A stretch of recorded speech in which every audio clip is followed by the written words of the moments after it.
ఆది అంటే శివయ్య, పరాశక్తి అంటే అమ్మ. మరి ఎట్లా అవుతారో ఈ సృష్టికి అమ్మ నాన్నలు? ఇప్పుడు ఈ జనరేషన్ వాళ్ళకి ఏంటంటే క్వశ్చన్స్ ఏంటంటే ఫిజికల్ గా లేనిది ఎవరు నమ్మరు కదా, ఫిజికల్ గా లేనిది నమ్మరు. సో దానికంటే ముందు మిమ్మల్ని ఇంకో క్వశ్చన్ అడుగుతా, శివుడికి రూపం ఉందా? లేదు అని అనుకుంటాం.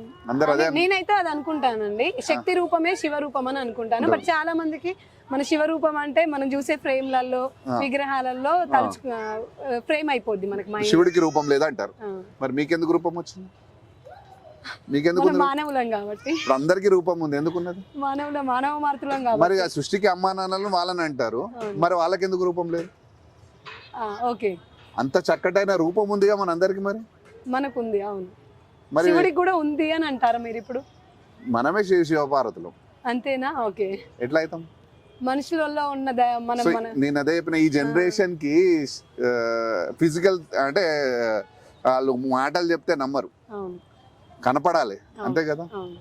సో అర్ధనారీశ్వర రూపాన్ని ఇక్కడికి విగ్రహాన్ని మీరు చూడడానికి వచ్చినప్పుడు ఆ విగ్రహాన్ని కరెక్ట్ గా గమనించమనేది కూడా దానికోసం. సో వాళ్ళలో ఉన్న శరీర భాగాలు మనందరిలో ఉంటాయి.